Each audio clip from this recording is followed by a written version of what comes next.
ধন্যবাদ। এ পর্যায়ে আপনাদের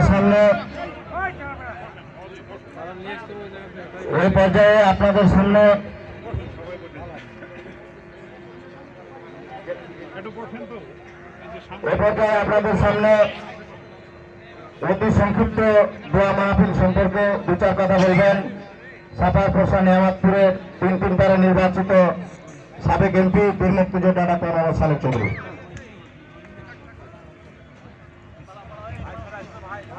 বিসমিল্লাহির রহমানির রহিম। ভাই, এখানে আমরা যারা আছি সবাই একই উদ্দেশ্য নিয়ে এসেছি। খালেদা জিয়া আল্লাহ যেন ওনার রোগ মুক্তি দেন, সেই জন্য উনি যেন বাঁচে থাকেন, আমাদের নেতৃত্ব দিতে পারেন। ওনার যে অসুখ আছে আমি ডাক্তার হিসেবে জানি, এটা 5-7 বছর তো কমপক্ষে বাঁচে, এটা ট্রিটমেন্ট নাই, তারপরে তাড়াতাড়ি মরবে। এটা শেখ হাসিনা উনি যখন মিথ্যা মামলাতে জেলে রাখে তখনই এই অসুখ হচ্ছে। শেখ হাসিনার কোনো চিকিৎসা দেয় নাই, যেন তাড়াতাড়ি মরে যায়। জন্য এই যে মৃত্যু উনি এখন, এটার জন্য শেখ হাসিনা একমাত্র দায়ী।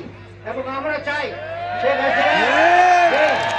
হাসিনা আমার নেত্রীকে হত্যা করেছে, এটা হত্যা করা।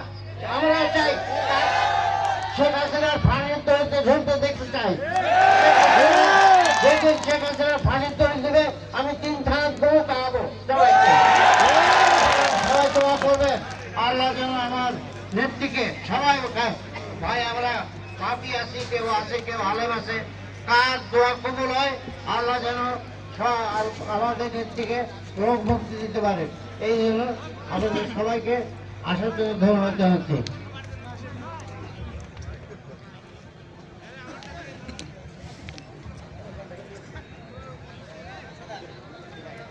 হুজুর,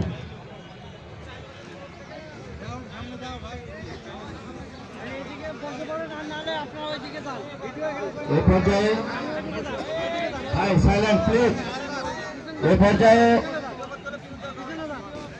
আমাদের যে উদ্দেশ্যে আসা, আমাদের গণতন্ত্র মাঝে সুনেত্রী বেগম খালেদা জিয়ার সুস্বাস্থ্য কামনায় এখন আপনাদের মাঝে দোয়া পরিচালনা করবেন বিশিষ্ট আলেমে দ্বীন হযরত মাওলানা মুফতি শরীফুল ইসলাম ভাই।